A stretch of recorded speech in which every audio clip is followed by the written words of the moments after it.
다 같이 나눌 말씀은 마태복음 13장 13절에서 17절 말씀까지입니다. 마태복음 13장 13절에서 17절 말씀까지. 자, 마태복음 13장 13절에서 17절 말씀까지.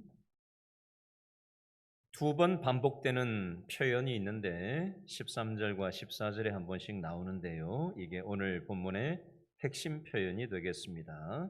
13절과 14절에 뭐가 반복되는지를 잘 보시면서 13절을 제가 먼저 읽겠습니다. 그러므로 내가 그들에게 비유로 말하는 것은 그들이 보아도 보지 못하며 들어도 듣지 못하며 깨닫지 못함이니라.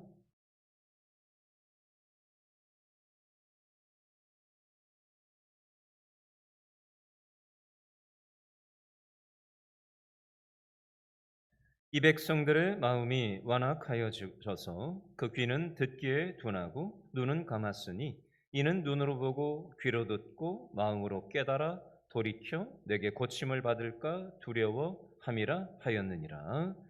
그러나 너희 눈은 봄으로 너희 귀는 들음으로 복이 있도다.' 17절. 내가 진실로 너희에게 이르노니 많은 선지자와 의인이 너희가 보는 것을 보고자 하여도 보지 못하였고 너희가 듣는 것들을 듣고자 하여도 듣지 못하였느니라. 아멘.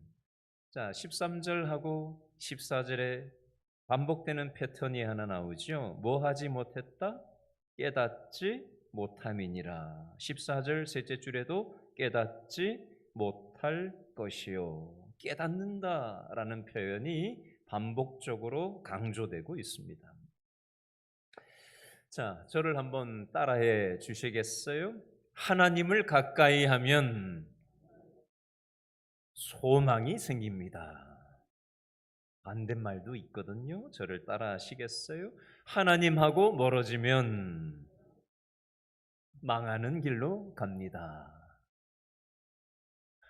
여러분, 오늘 하나님하고 가까이 지내기 위해서 오늘 이 밤에 우리가 다른 데 가지 않고 여기 온 줄로 믿습니다. 아멘. 하나님과 가까이 하면 뭐가 생긴다고요? 우리 인생에 소망이 생긴다라고 했습니다. 여러분, 오늘 이 밤에 우리가 우리의 생각이 하나님과 가까워졌으면 좋겠고 우리의 마음이 하나님의 마음을 향해서 갔으면 좋겠고 우리의 삶의 방향성이 하나님이 원하시는 삶의 방향성에 우리가 가까이 다가갔으면 좋겠어요. 그렇게 될 때 우리의 삶이 꿈이 생기고 소망이 생기고 살 힘과 용기를 하나님이 공급해 주시는 것입니다. 저는 우리 길신교의 모든 성도들이 하나님이 주시는 그 믿음의 꿈을 가지고 세상이 참 살맛나지 않지 않습니까? 그죠? 정치를 봐도, 경제 현실을 봐도, 우리 가정을 봐도, 내 자신을 들여다봐도 별로 소망이 없어요. 그렇죠? 그렇지 않습니까? 그러나 하나님을 생각하기 시작할 때, 하나님의 마음이 내 마음 속에 들어오기 시작할 때 우리 생각에 꿈이 생기고 우리 마음 속에 새로워질 수 있는 것입니다. 하나님께서는 우리에게 이 하나님의 생각을 장착시켜 주시려고 우리의 못된 심보를 하나님의 심장으로 갈아 끼우시려고 오늘 예배의 자리로 우리를 불러내 주셨다는 겁니다. 자, 오늘 마태복음 13장 13절에 깨닫지 못한다, 14절에 깨닫지 못한다라는 표현이 여기에만 나오는 게 아니고 자, 이사야서 1장 3절하고 4절에도 나오는데 자, 요거 오늘 본문은 꼽아 놓으시고 자, 이사야서 1장 한번 넘겨 보시겠어요? 이사야서 1장 3절, 4절을 한번 찾아서 읽어 보겠습니다. 자, 구약 성경 968페이지 이사야서 1장 3절 4절입니다. 구약 968페이지 이사야서 1장 3절 4절에 역시 깨닫지 못한다라는 표현이 나오는데 어떤 배경 속에서 나오는가? 이사야 1장 3절, 4절 다 같이 읽어볼까요? 시작. 소는 그 임자를 알고 나귀는 그 주인의 구유를 알건만은 누구는? 이스라엘은 알지 못하고 누구는? 나의 백성은 어떻게 한다고요? 깨닫지 못하는도다 하셨도다. 슬프다. 범죄한 나라요, 허물진 백성이요, 행악의 종자요, 행위가 부패한 자식이로다. 그들이 누구를? 여호와를 버리며 누구를? 이스라엘의 거룩하신 이를 어떻게 했어요? 만홀히 여겨 멀리하고 물러갔도다. 아멘. 이스라엘 백성이 3절에 보니까 하나님을 알지 못한대요. 나의 백성이 하나님을 깨닫지 못하고 살아간다고 합니다.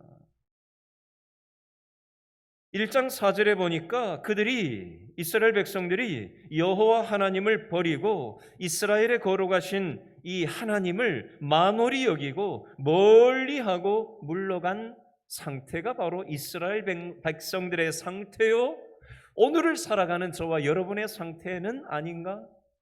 한번 생각해 봤으면 좋겠어요. 여러분, 이스라엘 백성들이 하나님을 멀리 했습니다. 그래서 이스라엘의 역사 속에 이스라엘이 망하게 되는 이스라엘 역사가 있죠.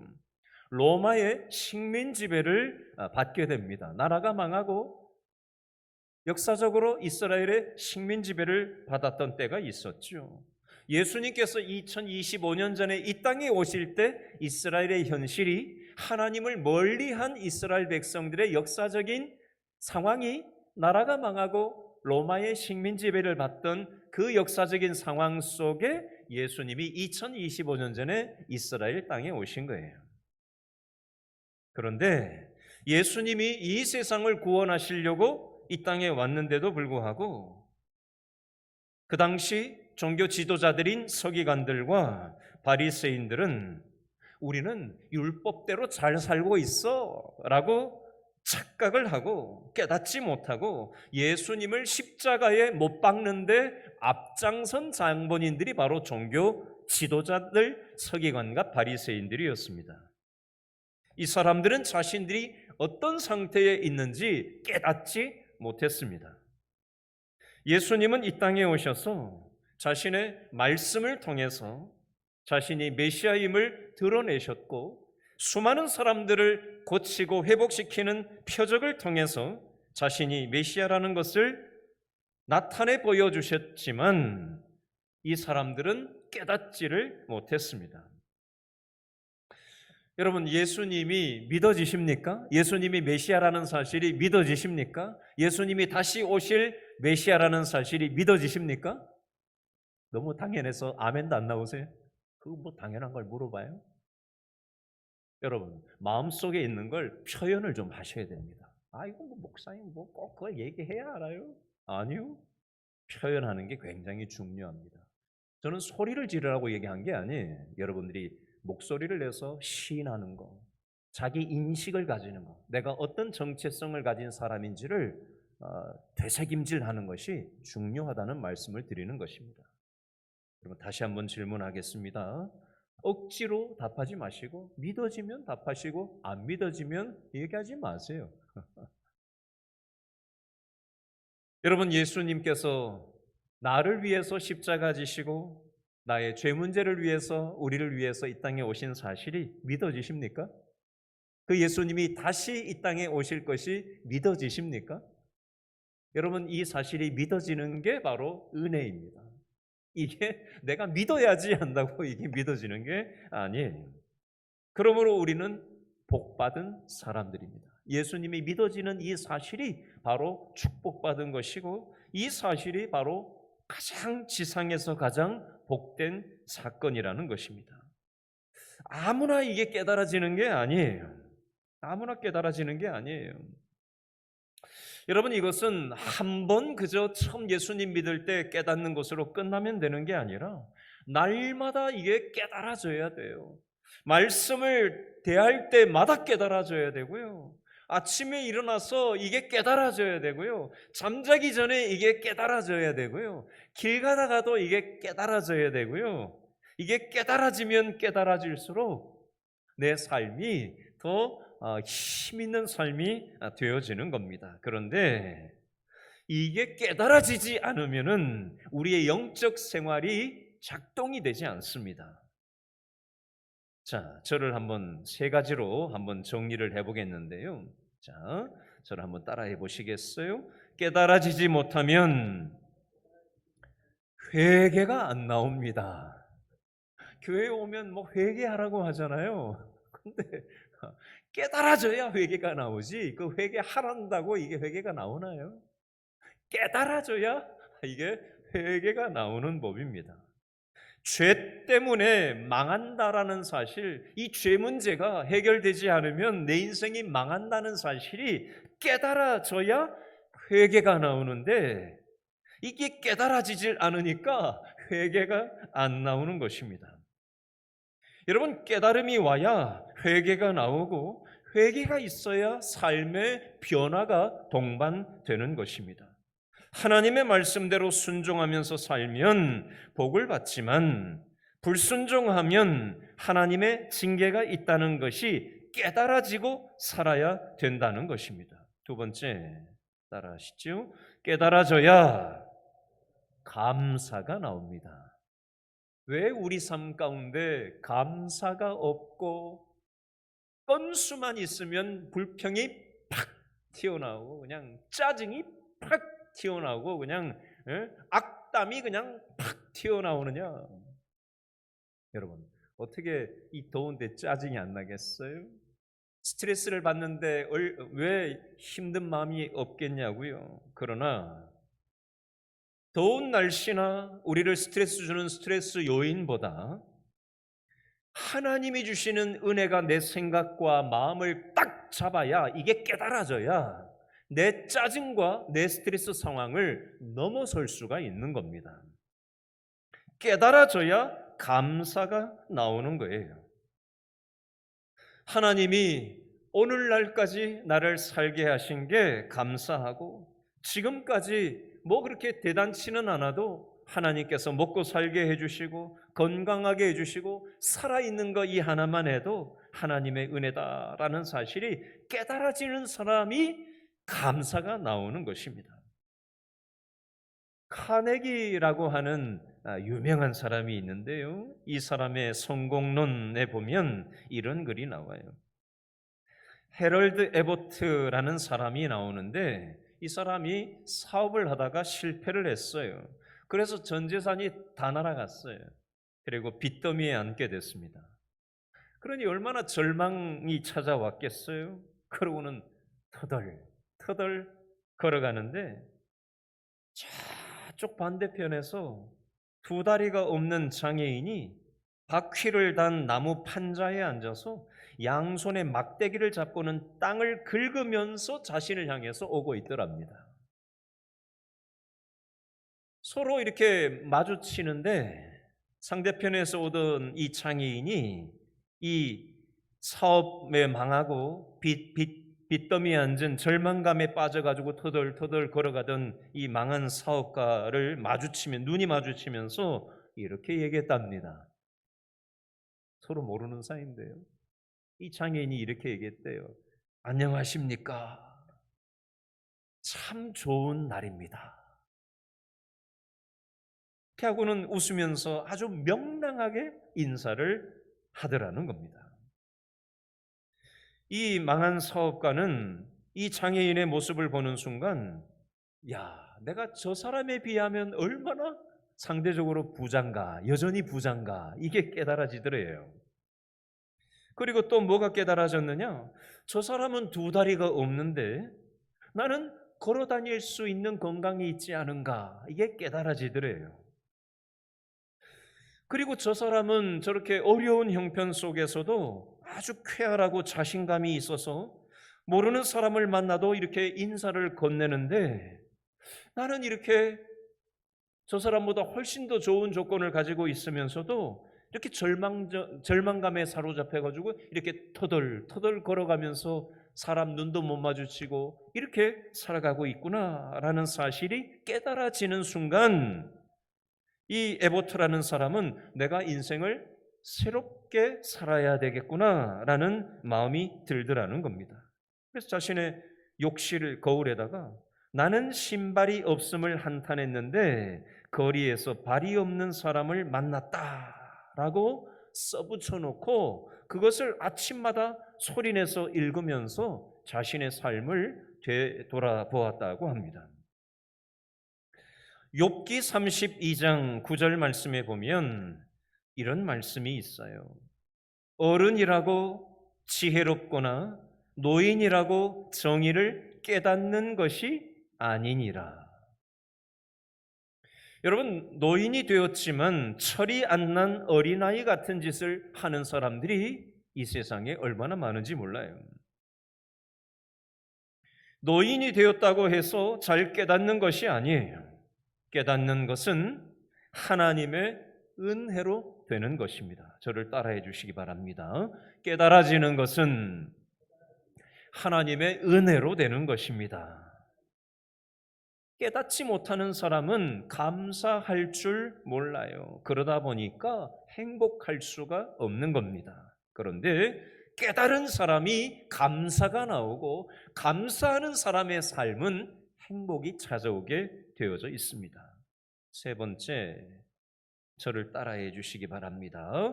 깨닫지 못하면 무엇을 위해서 살아야 하는지 잘 모르고 삽니다.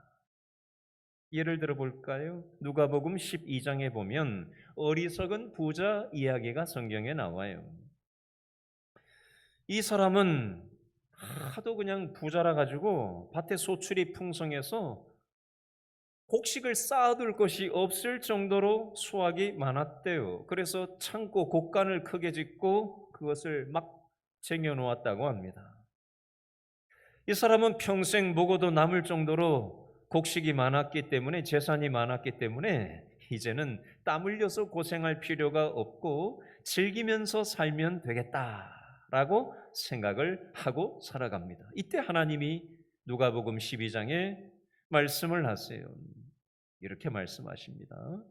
어리석은 자야, 오늘 밤에 내 영혼을 도로 찾으리니 그러면 내 준비한 것이 누구 것이 되겠느냐 하셨으니 자기를 위하여 재물을 쌓아두고 하나님께 대하여 부여하지 못한 자가 이와 같으니라.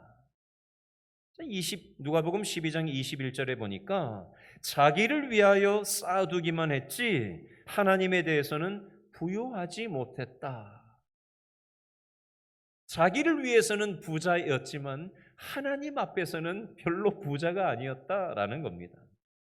그리고 하나님께서는 이 삶을 어리석은 인생이다라고 평가하십니다. 이 부자가 왜 어리석다라고 하나님은 평가하셨을까요? 이 부자는 세 가지를 깨닫지 못했기 때문에 하나님은 이 부자를 향해서 어리석다라고 평가하셨어요. 그 세 가지 깨닫지 못한 게 뭐냐면요. 첫 번째, 저를 따라해 주시기 바랍니다. 돈이 많다고 행복한 게 아닙니다. 돈 많으면 행복할 거라고 이 부자는 생각했는데 돈 많다고 행복이 똑같이 비례하는 건 아니라는 것을 이 부자는 깨닫지 못했다는 겁니다. 예를 들겠습니다. 미국의 골프 왕이라고 불렸던 사람이 있어요. 할 서튼이라고 하는 사람인데요. 이 사람은 25살 때 세계 골프 왕으로 골프계를 잡았던 사람입니다. 돈이 얼마나 많이 벌었는지 자기가 하고 싶은 건 다 할 수 있을 정도의 재력이 있었다고 합니다. 좋은 차를 사면은 행복할 거라고 생각해서 포르쉐라고 하는 아주 고가의 차를 장만을 했고요. 좋은 집에서 살면 행복할 거라고 생각해서 좋은 집을 장만을 했다고 합니다. 그리고 비행기가 한 대 있으면 행복할 것 같아서 비행기도 샀다고 합니다. 비행기가 얼마나 비싼데 비행기를 샀대요. 이 사람은 많은 돈을 가지고 자기 하고 싶은 대로 다 했어요. 근데 골프 실력이라는 것도 항상 영원히 잘 실력이 나오진 못할 거 아니에요? 한동안은 이 실력이 계속 나와줬는데 조금 지나니까 이 정점을 찍고 이 실력이 곤두박질을 치더랍니다. 그래서 10년 동안, 그 이후에 10년 동안 골프 실력이 별로였대요. 그러는 동안 이혼을 3번을 했답니다. 이혼을 3번을 했대요. 이 사람이 나중에 이런 말을 남겼다고 합니다. 행복이라는 것은 결코 돈을 주고 살 수 없다. 돈 주고도 행복을 살 수 있는 게 아니구나. 뼈 때리는 인생의 경험을 통해서 이게 뒤늦게서야 깨달아진 거죠. 돈이 사람을 행복하게 하는 게 아니구나. 뒤늦게서야 깨달은 거예요. 두 번째, 누가복음 12장에 나오는 이 부자가 깨닫지 못한 게 무엇이냐? 두 번째입니다. 따라합니다. 오늘이 죽는 날이 될 수도 있습니다. 제가 며칠 전에 뉴스를 봤더니 부산에서 50대 남자가 대낮에 무단횡단을 했어요. 이 도로 중앙선에 보면 거기 사람 건너지 못하도록 아마 이걸 말뚝을 박아서 이렇게 쫙 못 건너게 해놓은 데 있잖아요, 그죠? 그걸 박아놓은 데 같았어요. 뉴스 내용을 보니까. 근데 무단횡단을 하면서 거기를 한쪽 차선을 지나쳤겠죠, 무단횡단으로. 그리고 중앙분리대를 넘어가는데 넘어가지를 못하고 뒤로 넘어졌는지 하여튼 뒤로 이렇게 몸이 왔나 봐요.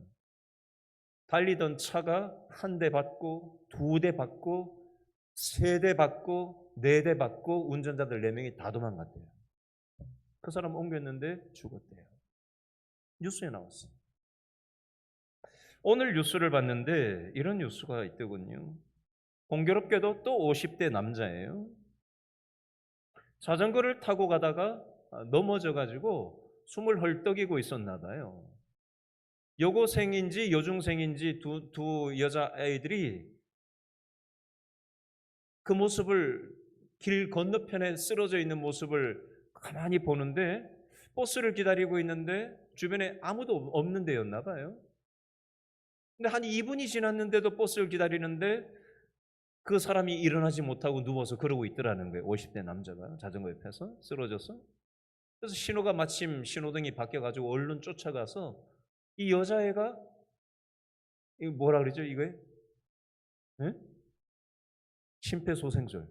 그걸 하고는 119 통해서 와가지고 119에 전화하니까 119에서 심폐소생 할 수 있냐 해서 나름대로 애가 5분인가 그걸 심폐소생술을 했대요. 그렇게 하고는 119가 와가지고는 제세동기를 통해서 보충을 하고 병원에 옮겨서 이 사람이 살아가지고 그 50대 남자 딸이 이 여자애한테 우리 아버지 살려주셔서 고맙다고 그렇게 인사를 했다는 뉴스가 나왔어요. 두 남자가 다 50대 남자예요. 오늘 우리 바울 전도회가 지금 50대 전후잖아요. 저 역시도 50대 이제 딱 중반인데 사람의 죽고 사는 것이 하나님의 손 안에 달려 있다는 겁니다. 우리가 영원히 이 땅에서 사는 게 아니에요.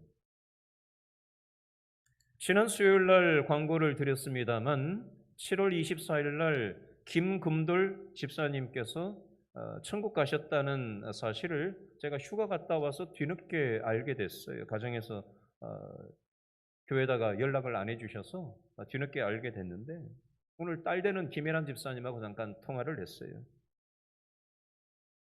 90대 중반이 되셨는데 굉장히 건강하셨거든요.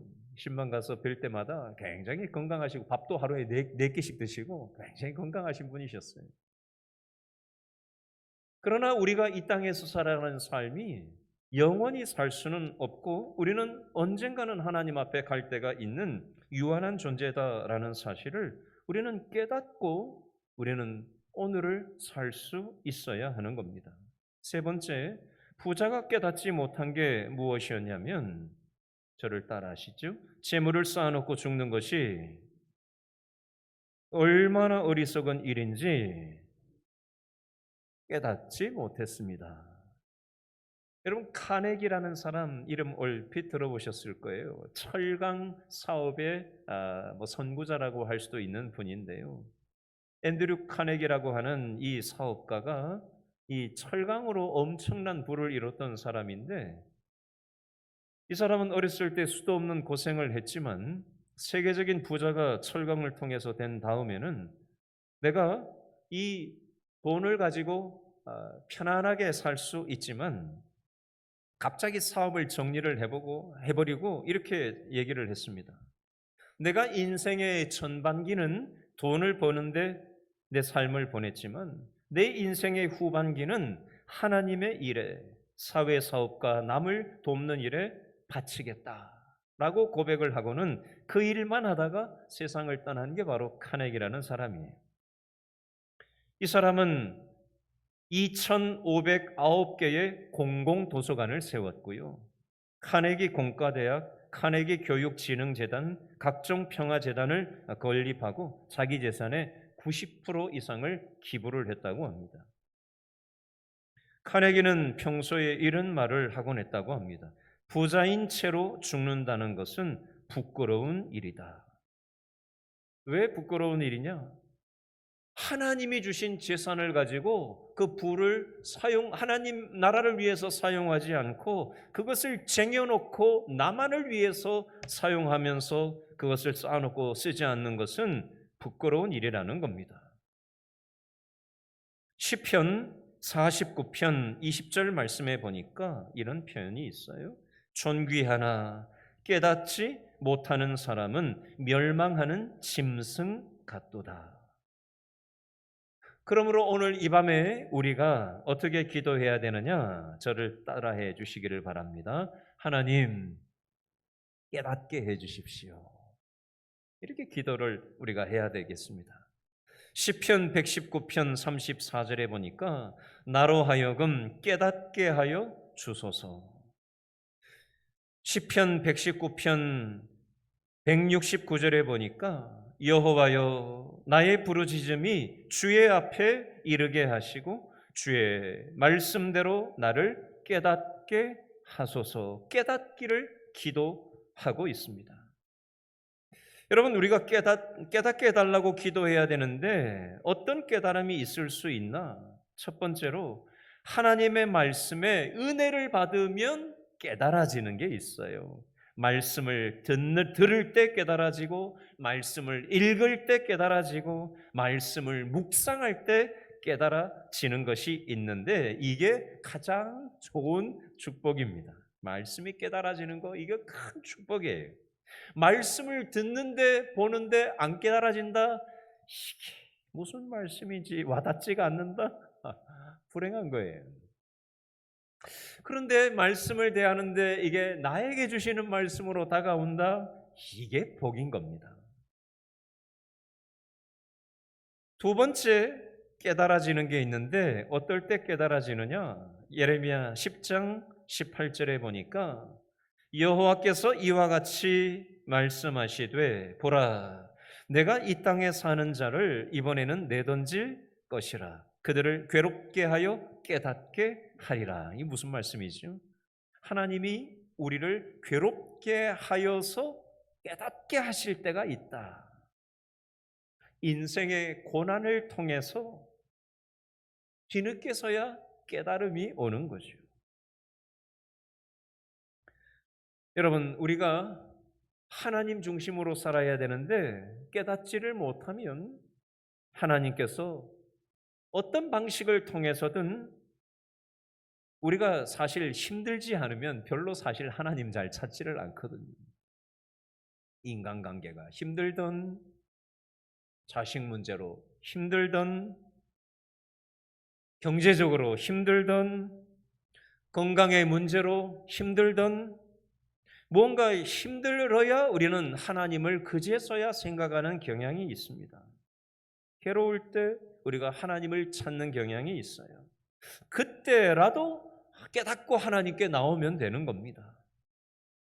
말씀을 통해서 하나님을 깨닫는 방식도 있지만 인생의 가지가지 어려움을 통해서 하나님을 깨닫게 되는 때도 있어요. 어찌 됐든 무엇을 통해서건 우리가 하나님을 깨닫고 하나님께 가까이 할 때 우리의 인생이 소망이 희망이 생긴다라는 것입니다.